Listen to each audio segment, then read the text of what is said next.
Seção 5. Da especificação. Artigo 1269. Aquele que, trabalhando em matéria-prima em parte alheia, obtiver espécie nova, desta será proprietário, se não se puder restituir à forma anterior. Artigo 1270. Se toda a matéria for alheia e não se puder reduzir à forma precedente, será do especificador de boa-fé a espécie nova. Parágrafo 1º.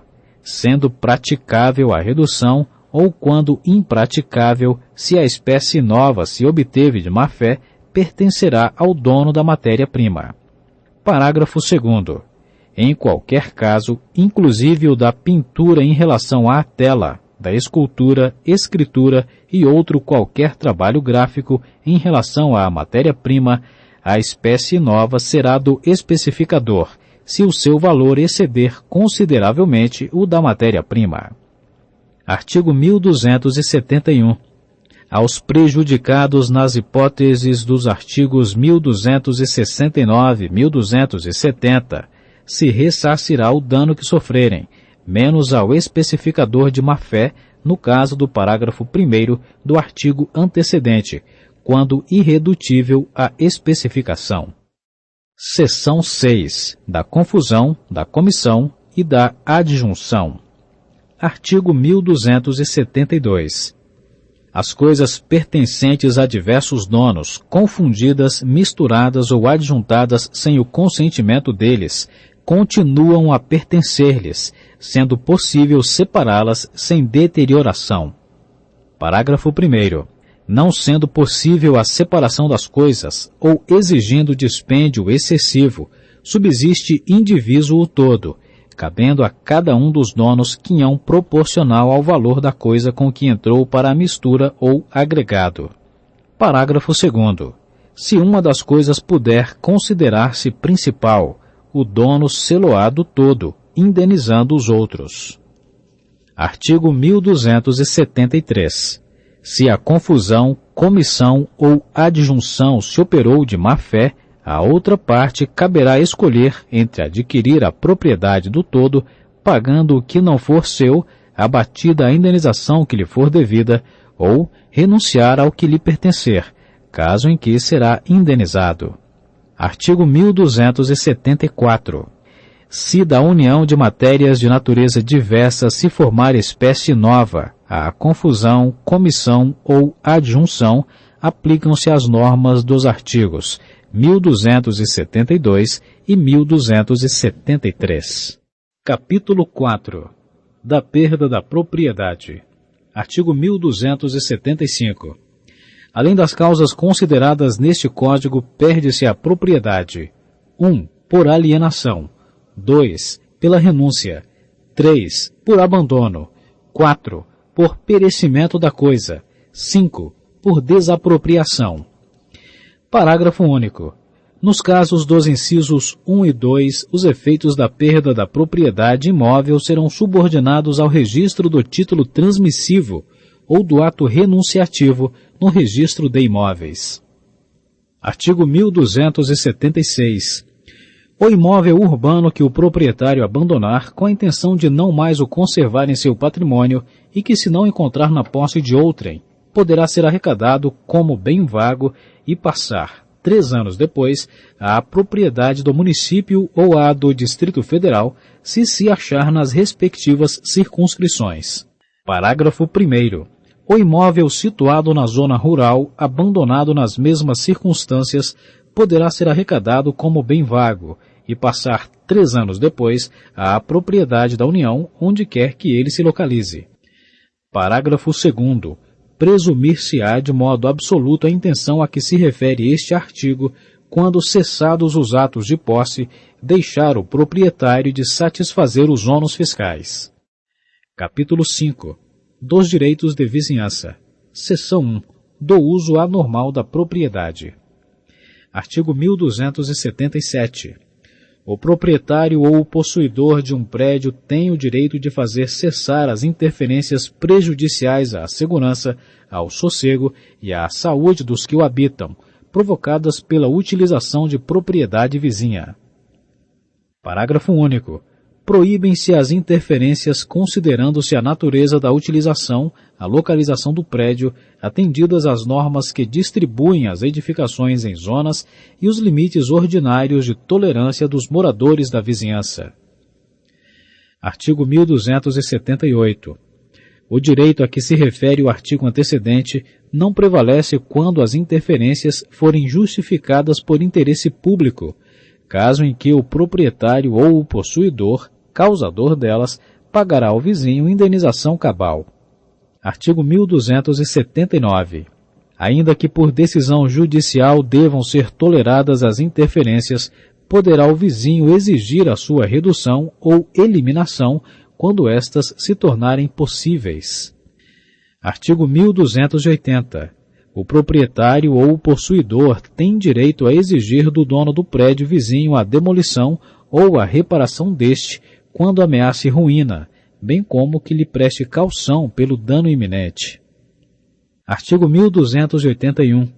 O proprietário ou o possuidor de um prédio em que alguém tenha direito de fazer obras pode, no caso de dano iminente, exigir do autor delas as necessárias garantias contra o prejuízo eventual. Seção 2. Das árvores limítrofes. Artigo 1282. A árvore cujo tronco estiver na linha divisória presume-se pertencer em comum aos donos dos prédios confinantes. Artigo 1283.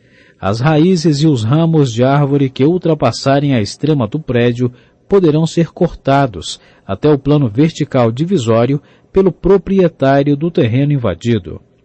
Artigo 1284. Os frutos caídos de árvore do terreno vizinho pertencem ao dono do solo onde caíram, se este for de propriedade particular. Seção 3. Da passagem forçada. Artigo 1285. O dono do prédio que não tiver acesso à via pública, nascente ou porto, pode, mediante pagamento de indenização cabal, constranger o vizinho a lhe dar passagem, cujo rumo será judicialmente fixado, se necessário. Parágrafo 1º. Sofrerá o constrangimento o vizinho cujo imóvel mais natural e facilmente se prestar à passagem. Parágrafo 2º. Socorrer alienação parcial do prédio de modo que uma das partes perca o acesso à via pública, nascente ou porto, o proprietário da outra deve tolerar a passagem. Parágrafo 3º. Aplica-se o disposto no parágrafo antecedente ainda quando, antes da alienação, existia passagem através de imóvel vizinho, não estando o proprietário deste constrangido depois a dar uma outra. Seção 4. Da passagem de cabos e tubulações. Artigo 1286. Mediante recebimento de indenização que atenda também à desvalorização da área remanescente, o proprietário é obrigado a tolerar a passagem através do seu imóvel de cabos, tubulações e outros condutos subterrâneos de serviços de utilidade pública, em proveito de proprietários vizinhos, quando de outro modo for impossível ou excessivamente onerosa. Parágrafo único.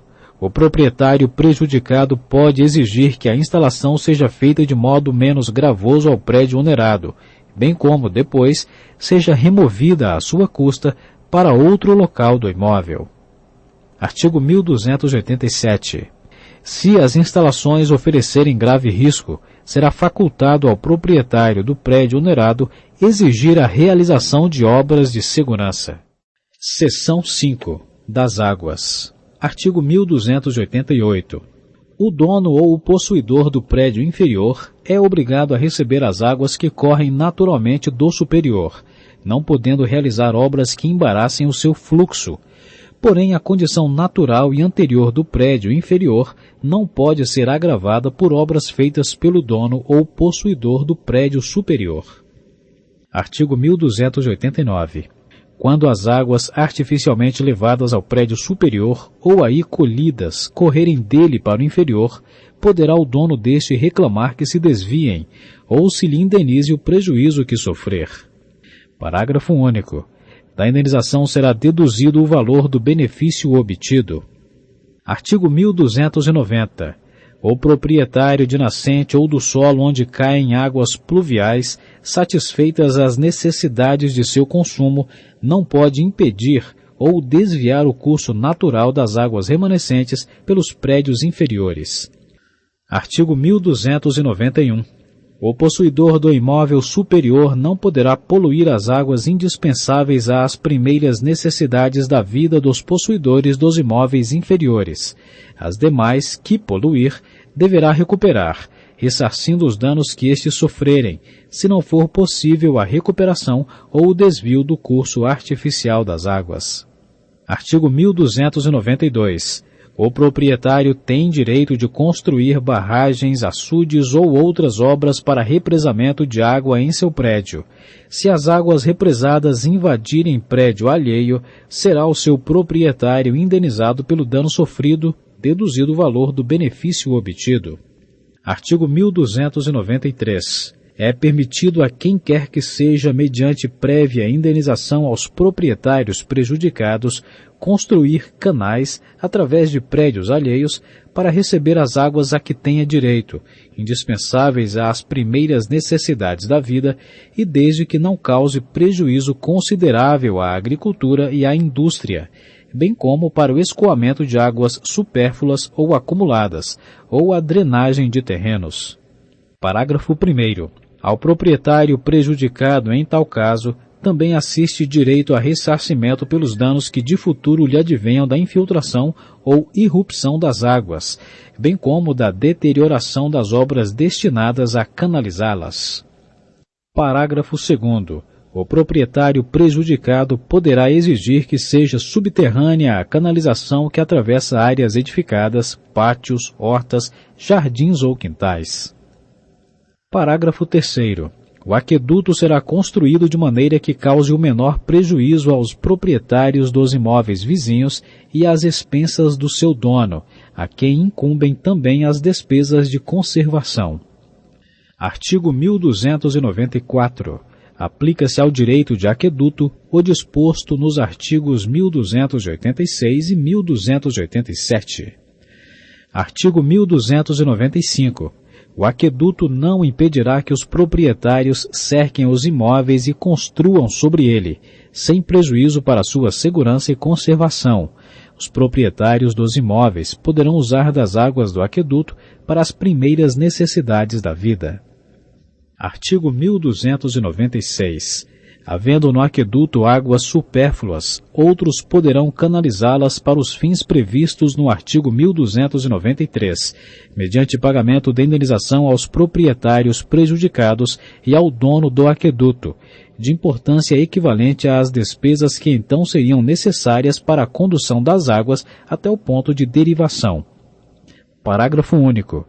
Tem preferência os proprietários dos imóveis atravessados pelo aqueduto. Seção 6. Dos limites entre prédios e do direito de tapagem. Artigo 1297. O proprietário tem direito a cercar, murar, valar ou tapar de qualquer modo o seu prédio, urbano ou rural, e pode constranger o seu confinante a proceder com ele à demarcação entre os dois prédios, a aviventar rumos apagados e a renovar marcos destruídos ou arruinados, repartindo-se proporcionalmente entre os interessados as respectivas despesas. Parágrafo 1º.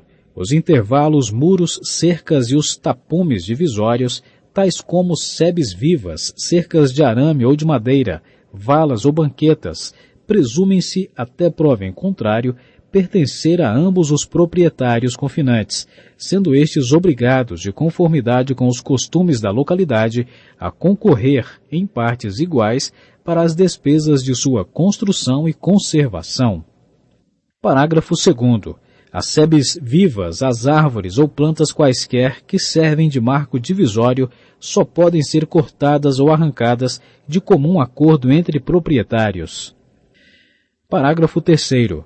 A construção de tapumes especiais para impedir a passagem de animais de pequeno porte ou para outro fim pode ser exigida de quem provocou a necessidade deles pelo proprietário, que não está obrigado a concorrer para as despesas. Artigo 1298. Sendo confusos os limites em falta de outro meio, se determinarão de conformidade com a posse justa, e, não se achando ela provada, o terreno contestado se dividirá por partes iguais entre os prédios, ou, não sendo possível a divisão cômoda, se adjudicará a um deles mediante indenização ao outro.